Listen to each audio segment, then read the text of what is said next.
নমস্কার বন্ধুরা, নিশিরাগ গল্পের আড্ডায় আমি জয়দীপ আরও একবার তোমাদের সবাইকে স্বাগত জানাই। পেশায় একজন বীমার এজেন্ট, প্রিমিয়াম কালেকশন করতে গিয়ে আবিষ্কার হলো একটি ডেড বডি। তারপর কি হলো জানতে হলে কিন্তু শুনতে হবে আজকের ডিটেকটিভ গল্প।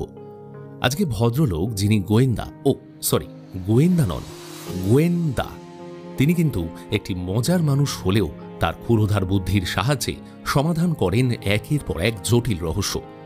গল্পটি ভালো লাগলে কিন্তু চ্যানেলটি অবশ্যই সাবস্ক্রাইব করে দিও, আর লাইক আর কমেন্ট করতে ভুলো না, কারণ তোমরা যত বেশি লাইক আর কমেন্ট করবে ইউটিউব কিন্তু তত বেশি মানুষের কাছে পৌঁছে দেবে গল্পটাকে। আর আমরা খুব শিগগিরই সম্পূর্ণ করতে চলেছি 50,000 পরিবারের সদস্য সংখ্যা। তো সুতরাং কমেন্ট করে জানাতে ভুলবে না যে কে কোথা থেকে গল্পটা শুনছো। তো চলো আর দেরি না করে শুরু করা যাক নিশিরাগ গল্পের আড্ডার আজকের বিশেষ নিবেদন।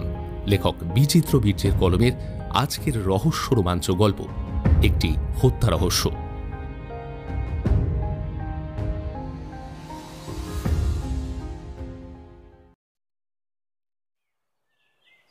শহরের প্রান্তে দিবাকর সান্যালের পুরনো দোতলা বাড়ি। পেশায় সফটওয়্যার ইঞ্জিনিয়ার। সকালবেলা প্রাতঃ ভ্রমণ শেষে বাড়ি ফিরেই দিবাকর বাবু দেখলেন রান্নাঘরের দরজাটা আধ খোলা। ভেতর থেকে একটা অদ্ভুত গন্ধ আসছে, কিছু একটা গড়বড়। তিনি ধীরে ধীরে ভেতরে ঢুকলেন। রান্নাঘরের মেঝেতে পড়ে আছে সোনালী সামন্তের নিথর দেহ, চোখ বিস্ফারিত, ঠোঁট হালকা নীলছে, হাতের আঙুলগুলো কেমন যেন শক্ত হয়ে আছে। কেউ আছেন? জলদি আসুন, একটা অ্যাক্সিডেন্ট ঘটেছে। এক মুহূর্তে বাড়ির কাজের লোকেরা ছুটে এলো, আর সঙ্গে সঙ্গে খবর গেল থানায়। সকাল 10টা। গোয়েন্দা অর্থাৎ পতিত পাবন গোয়েল আজ এসেছেন দিবাকর বাবুর বাড়িতে ইন্স্যুরেন্সের প্রিমিয়াম নেওয়ার জন্য। তিনি সাইকেলের হ্যান্ডেল থেকে ব্যাগ নামিয়ে দরজায় কড়া নাড়তে গিয়ে খেয়াল করলেন গেটের সামনে একটা পুলিশের গাড়ি দাঁড়িয়ে আছে। কি ব্যাপার, বাড়ির সামনে পুলিশের গাড়ি? দিবাকর বাবু ইন্স্যুরেন্সের টাকা না দিয়ে পুলিশ ডেকে এনেছেন নাকি? গোয়েন্দা নিজের সঙ্গে হেসে উঠলেন। দরজা খুলতেই পুলিশ অফিসার বিশ্বনাথ পাল কড়া গলায় বললেন, আপনি কে? নমস্কার, আমি পতিত পাবন গোয়েল, ডাকনাম গোয়েন্দা, পেশায় ইন্স্যুরেন্স এজেন্ট। তবে ওই মাঝে একটু শখের গোয়েন্দাগিরি করি আর কি। এটা কোনো মজার ব্যাপার নয়, বাড়ির ভেতরে খুন হয়েছে, সার্কাস চলছে না। আপনি কি চান? আগে আমি তো চাই এক কাপ চা আর ওই দিবাকর বাবুর সঙ্গে সাক্ষাৎ, কিন্তু আপনি বলছেন খুন হয়েছে, তাহলে ব্যাপারটা একটু দেখতে হবে আর কি। ভিতরে আসুন, কিন্তু অযথা কিছু ছোবেন না। গোয়েন্দা ধীরে ধীরে ভেতরে ঢুকে খেয়াল করলেন সোনালীর দেহ রান্নাঘরের মেঝেতে পড়ে আছে। তার শরীরে কোনো আঘাতের চিহ্ন নেই, কিন্তু মুখের অভিব্যক্তি দেখে মনে হচ্ছে তিনি কিছু দেখে ভয় পেয়েছিলেন। গোয়েন্দা কিছুক্ষণ চুপচাপ দেহটা দেখে বললেন, উনি কি আগে থেকেই এখানে থাকতেন? না, উনি আমার পুরনো পরিচিত, মাঝে মাঝে আসতেন। কাল রাতও এসেছিলেন। আজ সকালে দেখি এই অবস্থা। শরীরে কোনো আঘাত নেই, তাহলে কি বিষক্রিয়া? গোয়েন্দা হাঁটু গেড়ে মেঝেতে বসলেন। কিছুক্ষণ দেখার পর বললেন, বিষক্রিয়া হলেও প্রশ্ন হলো কি কারণে, আর উনি ঠিক কি? হঠাৎ গোয়েন্দার চোখ পড়ল রান্নাঘরের এক কোণে রাখা একটি হাত ব্যাগের দিকে। তিনি হাত ব্যাগের দিকে তাকিয়ে বললেন, আচ্ছা, এই ব্যাগটা কার? বিশ্বনাথ পাল ব্যাগ খুলে দেখলেন তার ভেতরে একটা ছোট্ট কাগজ, তাতে লেখা 39 সোপান, শান্তিপুর। তাহলে কি এটাই সেই রহস্যের প্রথম ধাপ? কি বলেন? পুলিশ অফিসার বিশ্বনাথ পাল কাগজটা হাতে নিয়ে কিছুক্ষণ নেড়ে ছেড়ে দেখলেন, তারপর জিজ্ঞাসা করলেন, 39 সোপান শান্তিপুর, এটা কোথায়? শান্তিপুর তো নদিয়ার একটা জায়গা, কিন্তু 39 সোপান বলতে তো কিছু জানি না। তাহলে খুঁজে বের করতে হবে। এই নামটাই যদি সোনালী সামন্তের শেষ সূত্র হয়, তাহলে রহস্যের চাবিকাঠি এখানেই লুকিয়ে আছে। দাঁড়ান দাঁড়ান দাঁড়ান, আপনি তো ইন্স্যুরেন্স এজেন্ট, তাই না? এত রহস্যভেদ করার উৎসাহ কেন মশাই আপনার? হ্যাঁ, শখ মশাই, শখ। আমার ক্লায়েন্টের ঘরে খুন হয়েছে, সেটার একটু তদন্ত করাটা আমার কর্তব্য। তাছাড়া রহস্য ছাড়া জীবনটা কেমন পাঞ্চে হয়ে যায়, তাই না? ঠিক আছে, কিন্তু পুলিশের কাজ পুলিশই করবে। আপনি অযথা কিছু করতে যাবেন না, হ্যাঁ? কেস খেয়ে যাবেন কিন্তু। ঠিক আছে অফিসার, কিন্তু মনে রাখবেন, কখনো কখনো অপেশাদারদের চোখেই কিন্তু সেরা সূত্র ধরা পড়ে। গোয়েন্দা এবার দিবাকর বাবুর দিকে তাকিয়ে জিজ্ঞাসা করলেন, এই সোনালী সামন্তকে কতদিন ধরে চিনতেন? বছর 5 তো হবেই। থিয়েটার করে, আমার অফিসে সেলসের কাজ করত। বেশ আত্মবিশ্বাসী মহিলা ছিলেন। আমাকে কাল বলল ওর বাড়িতে কি একটা সমস্যা আছে, যদি একটা রাত আমার বাড়িতে থাকে। কিন্তু আমার জানা ছিল না যে উনি পাক গুপ্তচর ছিলেন। আমাদের কাছে রিপোর্ট ছিল, তবে আমরা নিশ্চিত হতে পারিনি। পাক গুপ্তচর? তাই বলি, কিছু তো একটা গড়বড় ছিল। তাহলে উনি এখানে কি করছিলেন? এইটাই আমরা জানতে চাই। হয়তো উনি কোনো গুরুত্বপূর্ণ তথ্য পাচার করতে এসেছিলেন। গোয়েন্দা চুপচাপ সোনালীর নিথর দেহের দিকে তাকিয়ে ভাবছিলেন, এই রহস্যের আসল চাবিকাঠি তাহলে শান্তিপুরের 39 সোপান। ঠিক তখনই এক পুলিশ কনস্টেবল এসে বলল, স্যার, এই দেখুন, এই কাগজের পেছনে কি যেন একটা লেখা আছে। বিশ্বনাথ পাল তাড়াতাড়ি কাগজটা উল্টে দেখলেন, পেছনে ছোট্ট করে লেখা, 2টি চাবি, 1টি দরজা। গোয়েন্দা এবার আর চুপ থাকতে পারলেন না। এটাই তো আসল রহস্য। 2টি চাবি মানে কি 2টি ব্যক্তি? আর দরজাটা কোন দরজা? এটাই আমাদের বের করতে হবে। আপনি দয়া করে আপনার ইন্স্যুরেন্সের খাতায় মন দিন, হ্যাঁ গোয়েন্দা। পুলিশের কাজে নাক গলানো আমার অভ্যেস, বুঝলেন অফিসার। দেখা যাক ওই 39 সোপান কোথায় নিয়ে যায়।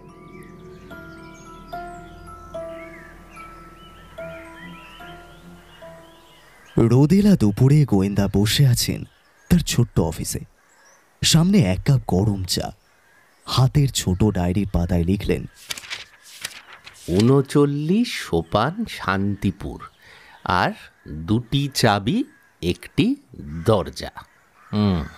তিনি চায়ের কাপে চুমুক দিয়ে নিজেকেই বললেন, এটাই কি আসলে একটা ঠিকানা নাকি কোনো সংকেত? ঠিক তখনই দরজা ঠেলে ঢুকল তার সহকারী তরুণ সুব্রত। দাদা, শান্তিপুর 39 সোপান লেন বলে কিন্তু কিছু নেই। নদিয়ায় আমার এক মামাতো ভাই থাকে, সে বলল। গোয়েন্দা বড় বড় চোখ করে তাকালেন, বললেন, মানে তাহলে এটা কোনো কোড হতে পারে? দেখো, সেটাই তো বুঝে উঠতে পারছি না। তবে শান্তিপুরে সোপান নামে একটা পুরনো গেস্ট হাউস আছে। শুনেছি স্বাধীনতার আগের আমলে ব্রিটিশরা নাকি ওখানে থাকতো, ওটা ইউজ করতো। তাহলে সেখানে যেতে হবে, আর দেরি করলে পুলিশ আবার আমাদের আগে পৌঁছে যাবে, বুঝলে। পরদিন সকালে ট্রেনে চেপে গোয়েন্দা আর সুব্রত পৌঁছে গেলেন শান্তিপুর। ছোট শহর, চারিদিকে পুরনো বাড়িঘর আর সরু গলি। গেস্ট হাউসের সামনে দাঁড়িয়ে গোয়েন্দা বললেন, এটাই কি সেই সোপান গেস্ট হাউস? হ্যাঁ দাদা, তবে হ্যাঁ, এখানে কিন্তু 39 নম্বর ঘর বলে কিছু নেই। গোয়েন্দা গেস্ট হাউসের রিসেপশনে গিয়ে এক বৃদ্ধ ম্যানেজারকে দেখলেন, যার মুখে কৌতূহলের ছাপ। দাদু, বলছি এখানে 39 নম্বর ঘর আছে? 39 নম্বর ঘর তো নেই বাবু, তবে অনেক মশলাদার কেস আছে। বলুন, কেন জানতে চান? ওই একটা খোঁজে এসেছি। তবে একটা পুরনো তালাবন্ধ ঘর আছে, অনেক বছর ধরে বন্ধ। গোয়েন্দার চোখ চকচক করে উঠল। তিনি বললেন, আচ্ছা, আমরা কি সেটা একটু দেখতে পারি? ম্যানেজার প্রথমে আপত্তি করলেও কিছু টাকা দিয়ে খুশি করতেই বললেন, আচ্ছা বাবু, আসুন, তবে সাবধানে থাকবেন। জায়গাটা অভিশপ্ত বলে লোকে বলে, কিন্তু রহস্য যেখানে সেখানেই আমার আসল কাজ। গোয়েন্দা আর সুব্রত ম্যানেজারের পিছু পিছু গেস্ট হাউসের ভেতরে ঢুকলেন। পুরনো কাঠের মেঝেতে হাঁটলেই ক্যাচ ক্যাচ শব্দ হচ্ছে। করিডোরটা বেশ অন্ধকার আর স্যাঁতস্যাঁতে। এই সেই ঘর বাবু, বহু বছর ধরে বন্ধ। শেষ কবে খোলা হয়েছিল আমারই মনে নেই। এ ঘরটা কি কখনো ভাড়া দেওয়া হয়েছিল? বহু বছর আগে এক ব্রিটিশ অফিসার এখানে থাকতেন। তারপর একদিন তিনি রহস্যজনকভাবে নিখোঁজ হয়ে যান। তারপর থেকেই ঘরটা বন্ধ। গোয়েন্দা ম্যানেজারের দিকে মুচকি হেসে বলল, তালাটা ভাঙার জন্য কত খরচ লাগবে সাহেব? ম্যানেজার মাথা কান নাক চুলকে যা বলল তাতে 10টা নতুন তালা হয়ে যায়। তালা ভাঙা হলো। গোয়েন্দা দরজার হ্যান্ডেলে হাত রাখতেই সেটা ঠেলে খুলে গেল। ভেতরের বাতাসে একটা কোমট গন্ধ। কাঠের টেবিল আর ধুলো জমা চেয়ার, একটা পুরনো আলমারি কোনায় দাঁড়িয়ে আছে। দাদা, সত্যি ভূতের বাসা নাকি? ভূত নয় সুব্রত, রহস্যের বাসা। গোয়েন্দা চারপাশ দেখে বললেন, ঘরটা বেশ অগোছালো, কিন্তু দেখো ওই টেবিলের উপর ধুলো জমা নেই সেরম। কেউ না কেউ এখানে আসছিল, বুঝলে? মানে এই কেউ এই বন্ধ করে আসতো? গোয়েন্দা কিছু বললেন না। তিনি আলমারির দিকে এগিয়ে গিয়ে সেটার দরজা খুললেন। ভেতরে কয়েকটা পুরনো বই আর একটা কাঠের বাক্স। বাক্সটা খুলতেই একটা হলুদ খাম পাওয়া গেল। দেখি তো এখানে কি আছে। তিনি খাম খুলতেই বেরিয়ে এলো একটা পুরনো কাগজ আর একটা ছোট্ট চাবি। কাগজের গায়ে লেখা 39 সোপান শুধু একটি সংখ্যা নয়, এটি একটি ইতিহাস। 2টি চাবি আছে, একটি হারিয়ে গেছে। এই চাবিটাই তাহলে সেই দ্বিতীয় চাবি, তাই তো? গোয়েন্দা চাবিটা হাতে নিয়ে বললেন, হতে পারে। আমাদের জানতে হবে এই চাবি দিয়ে রহস্যের কোন দরজা খোলা যায়, বুঝলে? ঠিক তখনই বাইরে পুলিশের গাড়ির শব্দ এলো। ম্যানেজার আতঙ্কিত হয়ে বললেন, বাবু, আপনারা তাড়াতাড়ি বেরিয়ে যান, পুলিশ এলে সমস্যা হবে এবার। কিন্তু দেরি হয়ে গিয়েছিল। পুলিশ অফিসার বিশ্বনাথ পাল দরজার সামনে দাঁড়িয়ে বললেন, আপনারা আবার তদন্ত করছেন? আমি তো বলেছিলাম এটা পুলিশের কাজ। এই যে অফিসার, রহস্যের টানে চলে এসেছি, তবে কিছু পেয়েও গেছি। দেখান দেখি। গোয়েন্দা চাবিটা অফিসারের হাতে দিলেন। বিশ্বনাথ পাল কিছুক্ষণ দেখে বললেন, এই চাবির মাথায় একটা সংখ্যা খোদাই করা, 39। তাহলে কি 39 সোপানের রহস্য এখানেই লুকিয়ে আছে?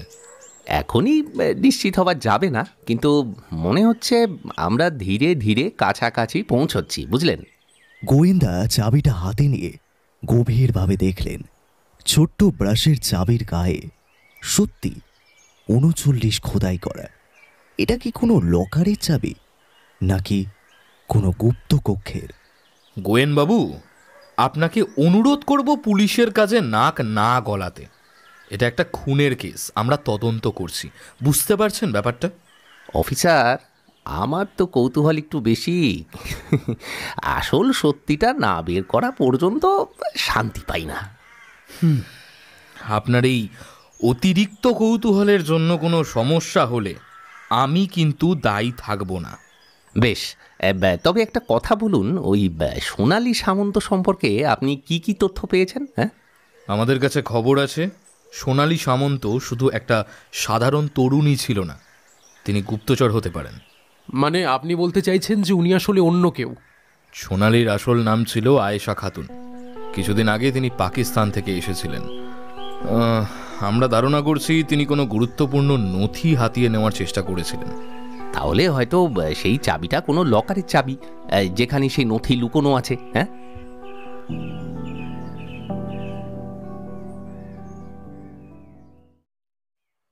পরদিন সকালে সবে বাজার করে ফিরে গিন্নির কাছে মাথা নিচু করে বকাঝকা খাচ্ছিল গোয়েন্দা। ঠিক তখনই টেলিফোনটা বেজে উঠল। উল্টো দিকে দিবাকর স্যান্ডাল। গোয়েন্দা এক মুহূর্ত দেরি করলেন না। সুব্রতকে নিয়ে দিবাকর স্যান্ডালের বাড়ির উদ্দেশ্যে রওনা হলেন।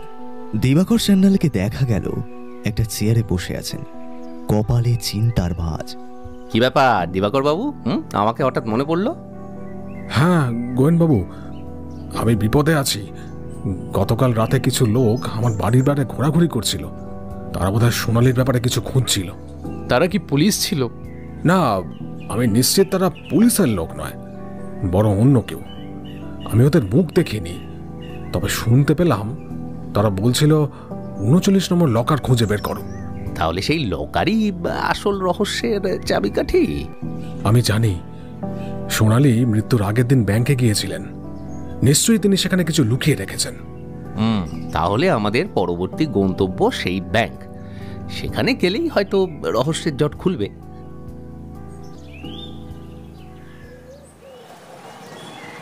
সকাল 10টা কলকাতার প্রাণকেন্দ্রে অবস্থিত ইস্টার্ন ন্যাশনাল ব্যাংকের সামনে দাঁড়িয়ে গোয়েন্দা আর সুব্রত। ব্যস্ত রাস্তা, গাড়ির হর্ন, মানুষের কোলাহল সব কিছুকে উপেক্ষা করে দুজনে ব্যাংকের ভেতরে ঢুকে গেলেন। গোয়েন্দা সরাসরি ম্যানেজারের ঘরে ঢুকলেন।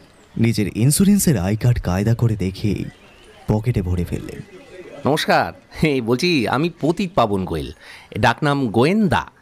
আমি ইন্স্যুরেন্স কোম্পানির হয়ে এখানে এসেছি। আমাদের একজন ক্লায়েন্ট সোনালি সামন্ত কয়েকদিন আগে মারা গেছেন। শুনেছি এখানে তার একটা লকার ছিল। আপনার কাছে কোনো অনুমতিপত্র আছে? পুলিশের অনুমতিপত্র আসার অপেক্ষা থাকলে অনেক সময় অনেক খবর হারিয়ে যায় ম্যানেজার বাবু, বুঝেছেন? ঠিক আছে, কিন্তু আমাদের নিয়ম অনুযায়ী কেবলমাত্র মৃত ব্যক্তির পরিবারের লোকজনই লকার খুলতে পারবেন। তাহলে কি পুলিশকে জানাতে হবে যে এখানে এমন কিছু আছে যে কেউ চায় না খুলুক? হ্যাঁ ঠিক আছে, আমি দুঃখিত। দেখুন স্যার, তদন্ত হলে সকলেরই মঙ্গল, বুঝলেন না? ম্যানেজার তাদের ব্যাংকের ভল্টের ভেতরে নিয়ে গেলেন। সারি সারি লকারের মাঝে দাঁড়িয়ে সুব্রত ফিসফিস করে বলল, দাদা, ব্যাটারা যদি আমাদের হাতে নাতে ধরে ফেলে? তাহলে বলবো আমরা নতুন অ্যাকাউন্ট খুলতে এসেছি। সুব্রত হাসি চেপে রাখল। ম্যানেজার একটা পুরনো লোহার লকারের সামনে এসে থামলেন। লকারের গায়ে ৩৯ খোদাই করা। এটাই সোনালি সামন্তের লকার। এখন চাবির ব্যবস্থা করতে হবে। গোয়েন্দা পকেট থেকে সেই ছোট্ট ব্রাশের চাবিটা বের করলেন। সেটা লকারে ঢোকাতেই টিক টিক শব্দ করে তালা খুলে গেল। ম্যানেজারের চোখ বিস্ফারিত। এটা কিভাবে সম্ভব? যে মরে গেছে সে সবসময় সব বলে যেতে পারে না সুব্রত। পায়ের একটু ধুলো নি দাদা, তুমি মহান। বেঁচে থাকো, সুখী হও। ম্যানেজার বিভ্রান্ত। ভল্টের মধ্যে যেন যাত্রাপালা দেখছেন। লকার খুলতেই ভেতরে পাওয়া গেল একটা লাল খাম আর একটা ছোট্ট রেকর্ডিং টেপ। মনে হচ্ছে এটার ভেতরেই আসল রহস্য লুকিয়ে আছে। গোয়েন্দা ধীরে ধীরে খামটা খুললেন। তার ভেতরে একটা সরকারি নথি, তাতে লেখা শ্রেণীবদ্ধ, জাতীয় নিরাপত্তার জন্য অত্যন্ত গুরুত্বপূর্ণ তথ্য। আমাকে এসবের মধ্যে জড়াবেন না প্লিজ। ঠিক তখনই বিশ্বনাথ পাল এক পাল পুলিশ নিয়ে ভল্টে ঢুকলেন। আপনারা কি করছেন এখানে? ম্যানেজার বাবু, আপনি চিন্তা করবেন না। বুদ্ধি করে আপনি আমায় ইনফর্ম করেছেন, এটাই ভালো করেছেন। আমরা ঠিক সময় এসে গেছি। অফিসার, আপনি পরের প্রমোশনের কাছাকাছি এসে গেছেন, বুঝলেন? এখন শুধু দেখুন নথিটা কি বলে। কি আপনাদের এখনই গারদে পাঠাবার কথা নিশ্চয়ই? বলে বিশ্বনাথ পাল নথি হাতে নিলেন।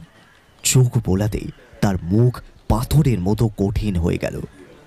একবার গোয়েন্দার দিকে তাকালেন, তারপর বললেন, এটা তো জাতীয় নিরাপত্তার ব্যাপার।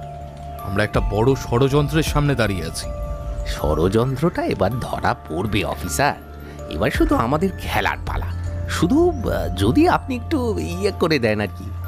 বিশ্বনাথ পাল পুলিশ সুলভ ভঙ্গিতে বললেন, বটে, তবে আমার প্রমোশনের ব্যাপার যখন, তার জন্য আপনি থাকছেন স্যার। পুলিশ আসাতে ম্যানেজারের মুখে এক চিলতে হাসি ফুটেছিল, সেটাও মিলিয়ে গেছে। ওনারা হতবম্ব অবস্থায় আবার ফিরে এসেছে। উনি হাঁ করে সব কিছু দেখছেন, শুনছেন, কিন্তু কিছুই বুঝতে পারছেন না। গোয়েন্দা সুব্রত আর বিশ্বনাথ পাল একটা পুরনো অ্যাম্বাসেডর গাড়ি নিয়ে রওনা দিলেন উত্তর কলকাতার দিকে। শহরের ব্যস্ততা পেরিয়ে তারা পৌঁছালেন এক নিরিবিলি গলির ভেতর, যেখানে সোনালী সামন্তের ফ্ল্যাট ছিল।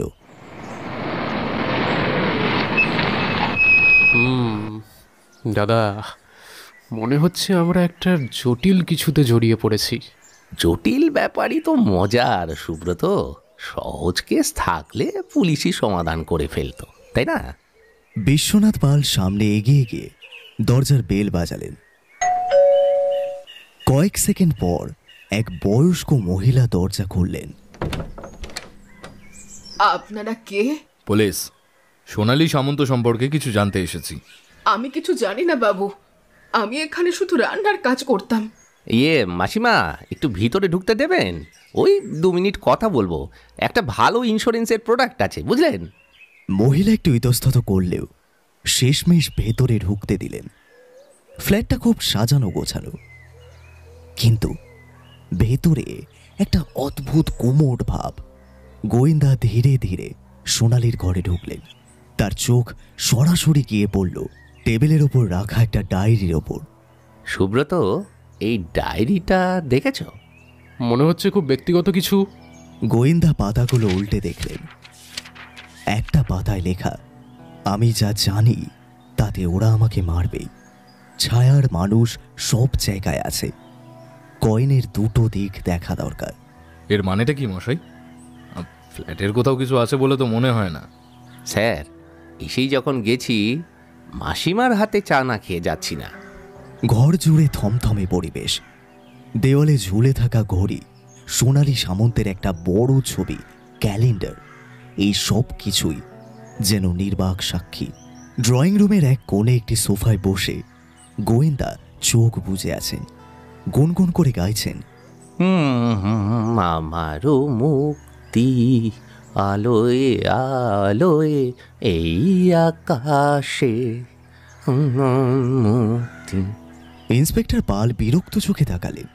গোয়েনবাবু, আমরা তদন্ত করতে এসেছি, গান শুনতে নয়। গোয়েন্দা চোখ খুললেন না, শুধু মৃদু হেসে বললেন, তদন্ত মানেই চারপাশে প্রত্যেকটা জিনিসের অনুভূতি বোঝা। আপনি কিছু বুঝতে পারছেন না? সুব্রত অবাক হয়ে গোয়েন্দার দিকে তাকালো। মানে? মানে মানে এই যে ধরুন, বিছানার পাশের এই দেওয়ালটা একটু কেমন লাগছে, ফাঁপা ফাঁপা লাগছে না? এই আমি হাত বোলাচ্ছি। দাদা, এটা কি?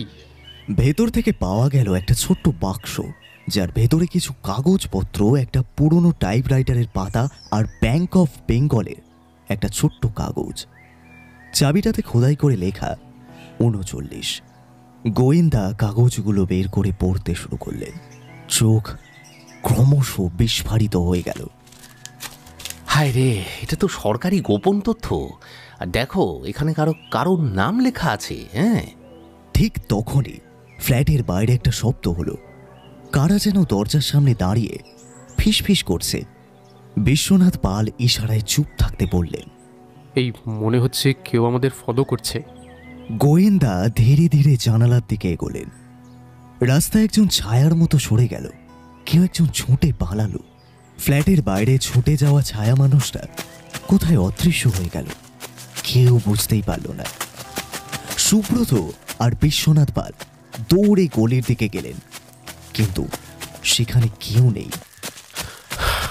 দাদা, পাখি উড়ে গেছে। এই খেলা এখনো শেষ হয়নি সুব্রত। ছায়া মানুষ আমাদের নজরে রাখছে। বিশ্বনাথ পাল নিজের রিভলভারের দিকে তাকিয়ে বললেন, তাহলে অবশ্যই আমাদের সাবধানে এগোতে হবে। যে পালিয়েছে সে পথ চেনে, এর মানে সে আমাদের অনেক আগেই অনুসরণ করছিল, বুঝলেন? আমাদের এবার দ্রুত এখান থেকে বেরোনো দরকার।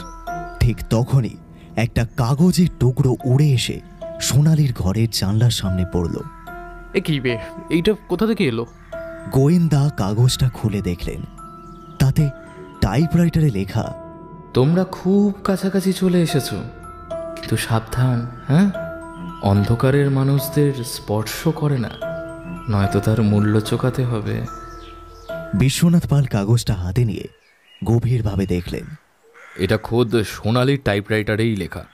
কি দুঃসাহস বলুন তো স্যার, হ্যাঁ? আমাদের ভয় দেখাচ্ছে, যেখানে স্বয়ং কমিশনার সাহেব নিজে আছেন, তাই না?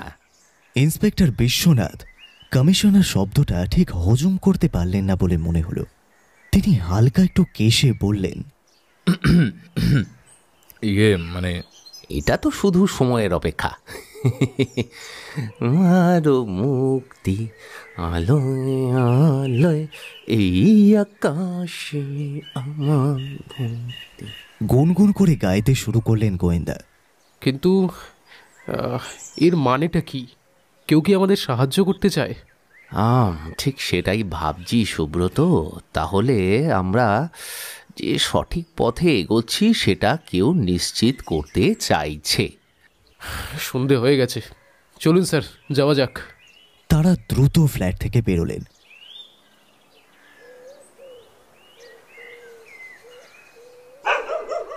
উত্তর কলকাতার সরু গলিতে অদ্ভুত নিস্তব্ধতা। হঠাৎই রাস্তার ধারে দাঁড়িয়ে থাকা একটা সাদা গাড়ির জানলা খুলে গেল। ভেতর থেকে একটা ভেসে আসা গলায় কেউ বলল, গোয়েন্দা বাবু, এই রহস্য থেকে দূরে থাকুন, কেমন? নইলে। তারপরই ধপ করে একটা আওয়াজ হলো, আর গাড়িটা দ্রুত সরে গেল। বিশ্বনাথ পাল বন্দুক বের করতে করতে বললেন, কে ছিল ওরা? গভীরে যাও, আরো গভীরে যাও। ছায়া মানুষেরা আমাদের চেনে, বুঝলেন, কিন্তু আমাদের সরাসরি আক্রমণ কিন্তু করছে না। দাদা, এখন কি করব? আগে আমাদের ওই ৩৯ নম্বর লকারটা দেখতে হবে। ওখানেই রহস্যের সূত্র লুকিয়ে আছে। ঠিক আছে, তবে আমাদের আগে থেকে নিশ্চিত হতে হবে যে কেউ আমাদের অনুসরণ করছে না। তারা চারপাশে তাকিয়ে দ্রুত অন্ধকার রাস্তা ধরে হাঁটতে লাগলেন। ছায়ার মানুষ তাদের চোখে চোখ রাখতে চায় না, কিন্তু সব সময় কাছেই আছে। লকারটা কোথায় আছে গোয়েনবাবু? কেন, ব্যাংক অফ বেঙ্গলে। কালই আমাদের ওখানে যেতে হবে। কিন্তু ব্যাংক থেকে কিভাবে লকারটা খুলবো? আমাদের কি কোনো রকম অনুমতি আছে? সোনালি যদি সত্যি গুপ্তচর হয় তাহলে সে নিশ্চয়ই তার নাম ব্যবহার করে লকার রাখেনি, তাই না? আমাদের ওখানে গিয়ে প্রথমে দেখতে হবে লকারটা কার নামে আছে। পরদিন সকাল গোয়েন্দা, সুব্রত আর বিশ্বনাথ পাল ব্যাংক অফ বেঙ্গলে গিয়ে হাজির হলেন। ব্যাংকে তখন যথেষ্ট ভিড়, কিন্তু গোয়েন্দা কাউন্টারের এক কর্মকর্তার কাছে গিয়ে বললেন, হ্যাঁ, নমস্কার। আচ্ছা, আমরা কিছু তথ্য জানতে এসেছি, বুঝেছেন? ৩৯ নম্বর লকারটা কার নামে রয়েছে? আপনারা কি পুলিশ? দেখুন, লকারের তথ্য ব্যক্তিগত সম্পত্তি, আমরা সেটা কাউকে দিতে পারি না। বিশ্বনাথ পাল পকেট থেকে পরিচয়পত্র বের করে দেখালেন। হ্যাঁ, পুলিশ, একটা খুনের তদন্ত চলছে। ব্যাংকের কর্মকর্তা কিছুটা অপ্রস্তুত হয়ে ফাইল ঘাঁটতে লাগলেন। মিনিট পাঁচেক পর তিনি বললেন, ৩৯ নম্বর লকারটা মিস্টার হিমাংশু সেনের নামে। হিমাংশু সেন? সেটা কে? সোনালি তো ওরকম কোনো নাম বলেনি। এই নামটাই আমাদের আসল চাবিকাঠি। আমাদের এখন লকারটা খুলতে হবে। বিশ্বনাথ পাল কর্মকর্তার দিকে তাকিয়ে বললেন, আমাদের লকারটা খুলতে হবে।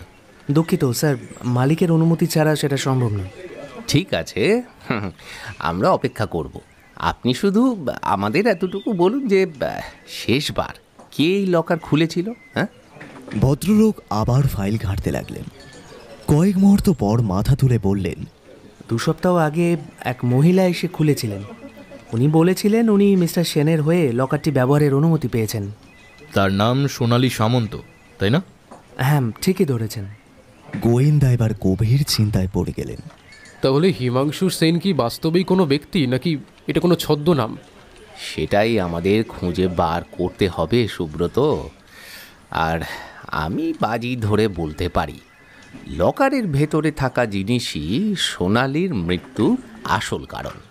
ব্যাংক অফ বেঙ্গলের কর্মকর্তা গোয়েন্দা সুব্রত আর বিশ্বনাথ পালের দিকে সতর্ক দৃষ্টিতে তাকিয়েছিলেন। লকার নাম্বার ৩৯-এর মালিক হিসেবে হিমাংশু সেনের নাম শুনে গোয়েন্দার মাথার ভেতরে হাজারটা প্রশ্ন ঘুরছিল। শুনুন, এই লকারটি আমাদের জন্য খুব গুরুত্বপূর্ণ, বুঝলেন? যদি আমরা লকার খুলতে না পারি তাহলে কিন্তু তদন্তের কাজ আটকে যাবে। দুঃখিত স্যার, যতক্ষণ না অবধি বৈধ কাগজপত্র বা ওই আদালতের নির্দেশ আসে ততক্ষণ আমরা লকার খুলতে পারবো না। শুনুন, এটা শুধুমাত্র কোনো সাধারণ তদন্ত নয়। হ্যাঁ, এখানে একটা খুনের মামলা জড়িত। যদি লকার খুলতে দেরি হয় তাহলে হয়তো আরও একটা খুন হয়ে যাবে। আচ্ছা, ঠিক আছে, যদি আপনাদের কাছে লকারের আসল চাবি থাকে তাহলে আমরা লকার খুলে দিতে পারি। দাদা, এ চাবিটা কোথায় পাবো? সোনালির ফ্ল্যাটটা আবার খুঁজতে হবে। চাবিটা হয়তো ওর কাছেই ছিল। ঠিক আছে, তাহলে দেরি না করে ফ্ল্যাটে যাওয়া যাক। তারা তিনজন আবার ফিরে এলেন সোনালির ফ্ল্যাটে। দরজা সিল করা ছিল, কিন্তু বিশ্বনাথ পাল ফোন করে অনুমতি নিয়ে নিলেন। চাবিটা যদি এখানেই থাকে তাহলে সেটা নিশ্চয়ই এমন একটা জায়গায় রাখা হবে যেখানে সহজে কেউ খুঁজে পাবে না। গোয়েন্দা বিছানার পাশে রাখা ছোট্ট টেবিলটা সরিয়ে দেখলেন সেখানে একটা ছোট্ট বাক্স রাখা ছিল। তিনি সেটা খুলে দেখলেন ভেতরে কিছু গয়না, একটা পাসপোর্ট আর একটা ছোট্ট খাম। এই খামের ভেতরে কি আছে? গোয়েন্দা খামটা খুললেন। ভেতরে একটা ছোট্ট কাগজ, তাতে হাতে লেখা, যদি বিপদ আসে ২১ নম্বর গলির পুরনো বইয়ের দোকানে চলে যাও, চাবি সেখানেই আছে। দাদা, তাহলে চাবিটা কি ওই দোকানেই আছে? সম্ভবত। আর যদি এটা সত্যি হয় তাহলে হিমাংশু সেন নামটার সঙ্গে ওই দোকানের কোনো সম্পর্ক থাকতে পারে। তাহলে আর দেরি কেন, চলুন ২১ নম্বর গলির দিকে যাই। তারা দ্রুত সোনালির ফ্ল্যাট থেকে বেরিয়ে গেলেন। ছায়ার মানুষ কি ওদের দেখছে গোয়েন্দা জানেন না, কিন্তু একটা অদ্ভুত অনুভূতি হচ্ছিল এই রহস্য আরো গভীর হতে চলেছে। রাত তখন প্রায় 10:30। উত্তর কলকাতার কলেজ স্ট্রিটের সরু গলির ভেতর দিয়ে এগিয়ে চলেছেন গোয়েন্দা সুব্রত আর বিশ্বনাথ পাল। 29 নম্বর গলির পুরনো বইয়ের দোকানটার সামনে এসে থামলেন তারা। দোকানটা কিন্তু এখনো খোলা আছে। বইয়ের দোকান, অথচ এত রাতে খোলা। ব্যাপারটা সন্দেহজনক। বিশ্বনাথ পাল দরজায় টোকা দিলেন। এক বৃদ্ধ দোকানি ধীরে ধীরে দরজা খুললেন। তার চোখে মুখে অবিশ্বাস আর আতঙ্কের ছাপ। কি আপনি এত রাতে কি চান? পুলিশ, আমরা কিছু জানতে এসেছি। ভিতরে আসুন। তারা ভেতরে ঢুকে দেখলেন দোকানটা সাধারণ বইয়ের দোকানের চেয়ে আলাদা। এখানে দুষ্প্রাপ্য পুরনো বইয়ের সম্ভার। আলমারির শীর্ষে ধুলো জমে আছে, কিন্তু কাউন্টারের পাশে কিছু কাগজ এলোমেলোভাবে রাখা। হ্যাঁ, আমরা ওই হিমাংশু সেন সম্পর্কে একটু জানতে এসেছি। দোকানি মুহূর্তের জন্য চুপ করে গেলেন। তারপর কাঁপা কাঁপা গলায় বললেন,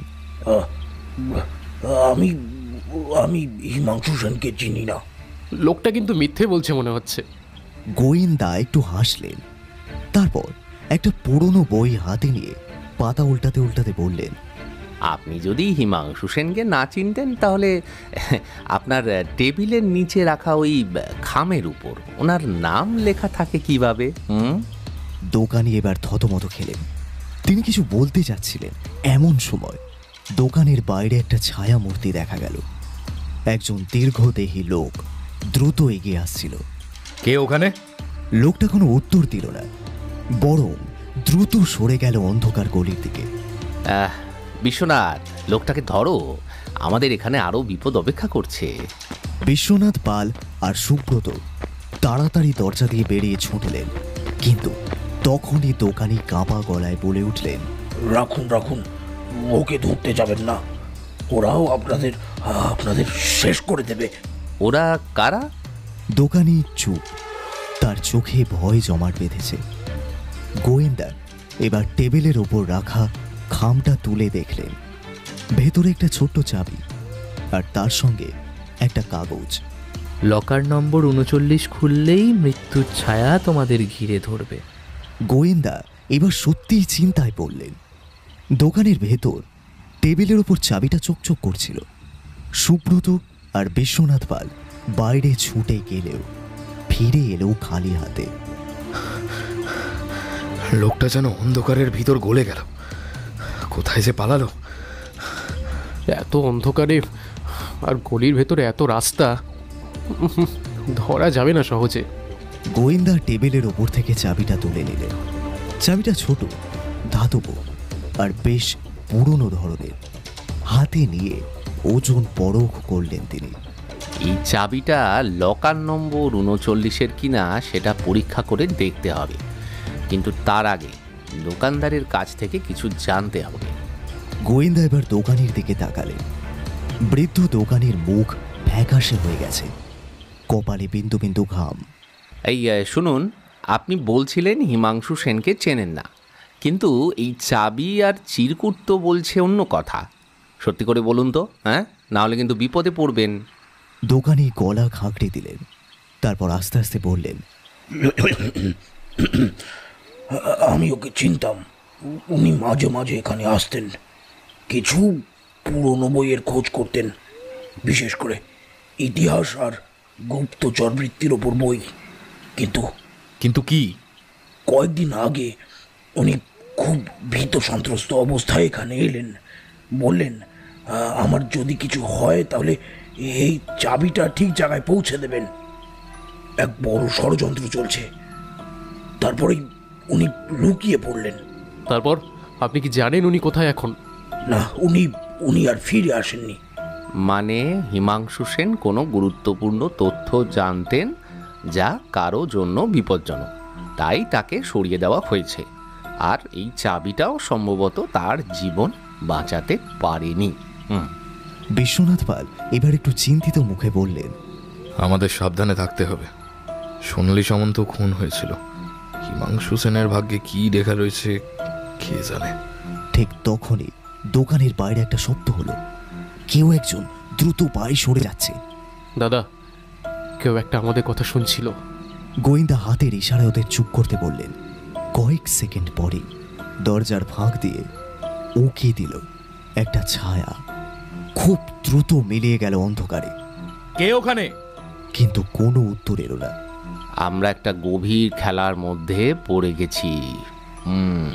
এখন থেকে আমাদের বেশ হিসেব করে পা ফেলতে হবে। তাহলে আমাদের পরবর্তী স্টেপ কি?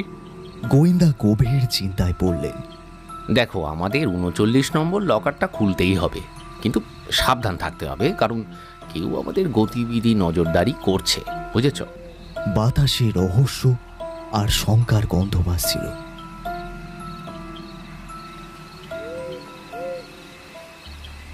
রাত তখন 12টা। কলকাতার রাস্তা বেশিরভাগই ফাঁকা। মাঝে মাঝে টহলদারি পুলিশের গাড়ি দেখা যাচ্ছে। গোয়েন্দা, সুব্রত আর বিশ্বনাথ পাল গাড়িতে বসে গন্তব্যের দিকে এগোচ্ছেন। ব্যাংকের লকার রুম, যেখানে লকার নাম্বার 39 রয়েছে। দাদা, আপনি কি নিশ্চিত যে আমাদের আজই যেতে হবে? যদি কেউ ওখানে আগে থেকে ওত পেতে থাকে তাহলে? তাই যদি হয় তাহলে আরও তাড়াতাড়ি যাওয়াই ভালো। যত দেরি করব তত বিপদ বাড়বে। কিন্তু দাদা, একটা সমস্যা আছে। ব্যাংক তো এখন বন্ধ, লকার খুলতে গেলে কিভাবে ঢুকবো? হ্যাঁ, তুমি কি ভেবেছো আমি একটা সাধারণ মানুষ? ব্যাংকের ম্যানেজার আমার কোম্পানির পুরনো ক্লায়েন্ট, ওকে একটা ফোন করতেই দরজা খুলে যাবে। বলতে বলতেই তিনি মোবাইল বের করে একটা নাম্বার ডায়াল করলেন।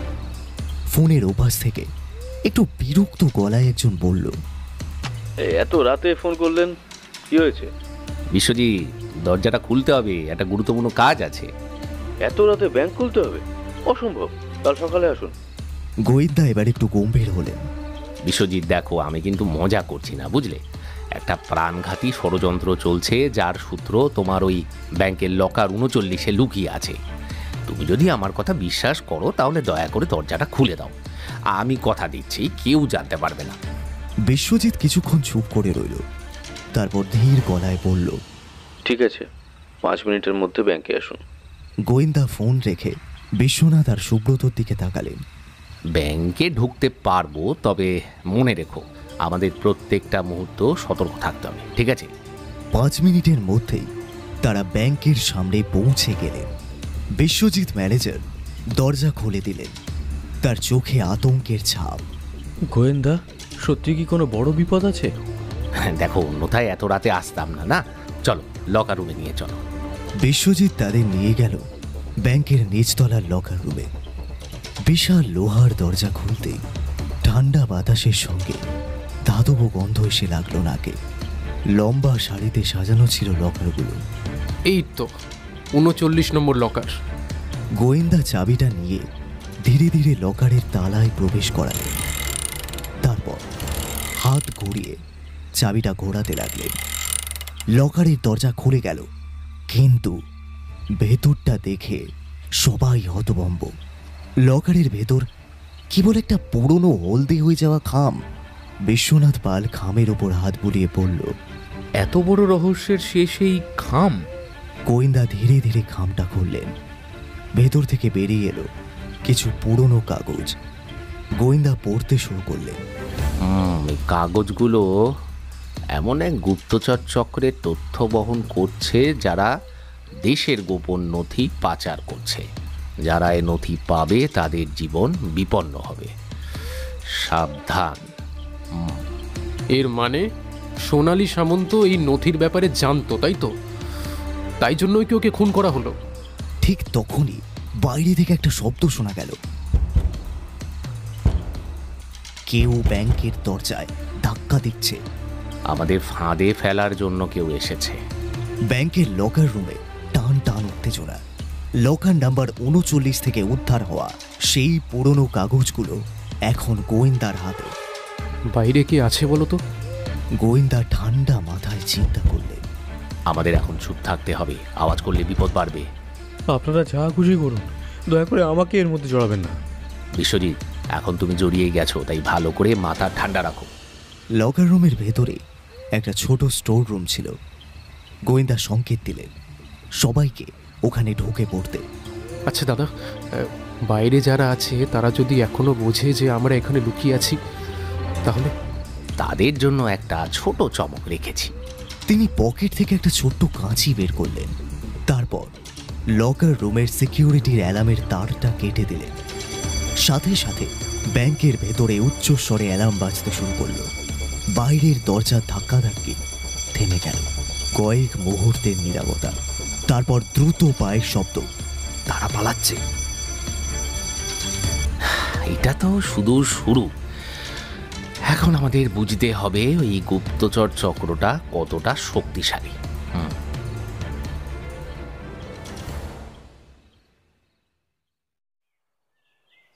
সকাল 7টা। কলকাতার রাজপথ তখনও পুরোপুরি ব্যস্ত হয়ে ওঠেনি।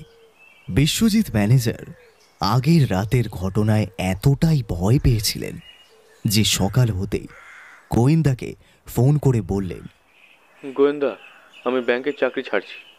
কাল রাতে যা ঘটেছে তাতে আমি বুঝে গেছি এটা আমার কম্য নয়। গোয়েন্দা ফোনের ওপাশে হাসলেন। ভয় পেও না বিশ্বজিৎ, কিন্তু চাকরি ছাড়াটা বোধহয় ভালো সিদ্ধান্ত নয়। আমি আর কোনো ঝুঁকি নিতে পারবো না। গোয়েন্দা বুঝলেন ওকে বোঝানো যাবে না। ফোন রেখে দিলেন। সুব্রত তখনই এসে ঢুকল। দাদা, আমি খোঁজ নিয়ে জেনেছি সোনালী সামন্ত নামটাই নকল। ওর আসল নাম ছিল আয়েশা খাতুন। গোয়েন্দার চোখ দুটো চকচক করে উঠল। মানে সে সত্যি গুপ্তচর ছিল? কিন্তু কে তাকে খুন করলো? গুপ্তচর চক্রের কেউ নাকি অন্য কেউ? আমার মনে হচ্ছে আয়েশা হয়তো কিছু গুরুত্বপূর্ণ তথ্য জানত, যাও নিজের দলের জন্য বিপজ্জনক ছিল, আর তাই হয়তো ওকে সরিয়ে দেওয়া হয়েছে। কিন্তু দাদা, একটা ব্যাপার এখনো পরিষ্কার হলো না। লকার 39-এ যে কাগজগুলো ছিল সেগুলো কি সত্যি গুপ্তচর চক্রের গুরুত্বপূর্ণ দলিল, নাকি ওগুলো আমাদের জাস্ট বিভ্রান্ত করার জন্য রাখা হয়েছিল? তুমি বলো সুব্রত, যদি কাগজগুলো গুরুত্বহীন হতো তাহলে ওরা এত চেষ্টা করতো না ওগুলো আমাদের হাত থেকে ছিনিয়ে নেওয়ার জন্য, তাই না? ঠিক তখনই দরজার বাইরে একটা শব্দ হলো। বিশ্বনাথ ধীরে ধীরে দরজার দিকে এগিয়ে গেল। তারপর হ্যান্ডেলটা ধরে এক ঝটকায় খুলে দিল। দরজার বাইরে দাঁড়িয়েছিল এক মধ্যবয়সী ভদ্রলোক। তিনি কালো রঙের কোট পরা, চোখে ঘন কালো চশমা, আর মুখে অদ্ভুত এক চাপা হাসি। গোয়েন্দা? গোয়েন্দা সামান্য হাসলেন। আপনি? ভদ্রলোক পকেট থেকে একটা সিগারেট বের করে ধরালেন। আমার নাম অনিরুদ্ধ সেন, আমি আইবি ডিপার্টমেন্ট, স্পেশাল ব্রাঞ্চ। তা আপনি আমাদের খুঁজে পেলেন কি করে? আপনারা যা ঘটিয়েছেন তাতে আপনাদের খুঁজে পাওয়া খুব একটা কঠিন ছিল না। ব্যাংকে যে নিরাপত্তা ব্যবস্থা লঙ্ঘন হয়েছে সেটা সরকারের নজরে এসেছে, আর তারপরেই আমি বুঝতে পারলাম এখানেই হয়তো কোনো বড় রহস্য লুকিয়ে রয়েছে। আপনি কি চান?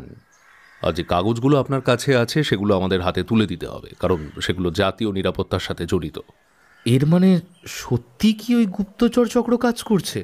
দেখুন, আমি সবটা এখনই বলতে পারবো না, কিন্তু এটা বুঝুন যে আপনারা খুবই বিপজ্জনক খেলায় পা রেখেছেন। গুপ্তচর চক্র আপনাদের নজরে রেখেছে, এবং যদি তারা একবার আপনাদের ধরতে পারে তাহলে ওদের হাত থেকে বাঁচতে পারবেন না। আমাদের হাতে যদি সত্যিই গুরুত্বপূর্ণ তথ্য থাকে তাহলে সেটা আপনাকে কেন দেব বলতে পারেন? দেখুন, আপনারা তো গোয়েন্দা নন, একটা সাধারণ ইন্স্যুরেন্স এজেন্সি চালান। গুপ্তচরদের বিরুদ্ধে লড়াই করা কি আপনাদের কাজ? গোয়েন্দা এবার আস্তে আস্তে উঠে দাঁড়ালেন। অনিরুদ্ধবাবু, আমার দায়িত্ব মানুষকে বিপদের হাত থেকে রক্ষা করা, সেটা ইন্স্যুরেন্স হোক অথবা জীবন মরণ রহস্য, যাই হোক না কেন। ঠিক আছে, তাহলে আপনি আমাদের সাহায্য করবেন, কিন্তু একটা কথা মনে রাখবেন, এই খেলায় আপনি যত এগোবেন মৃত্যু কিন্তু তত কাছে আসবে। দাদা, আমাদের কি সত্যি এই ব্যাপারটায় জড়ানো উচিত? সুব্রত, আমরা যখন এই রহস্যের মধ্যে ঢুকে পড়েছি তখন এড়িয়ে যাওয়ার কোনো প্রশ্নই ওঠে না। অনিরুদ্ধ সেন মাথা ঝাঁকালেন। ঠিক আছে, তাহলে সাবধানে থাকবেন। আপনারা এখন শুধু একজন নন, গোটা চক্রের নিশানায় আছেন কিন্তু, ঠিক আছে?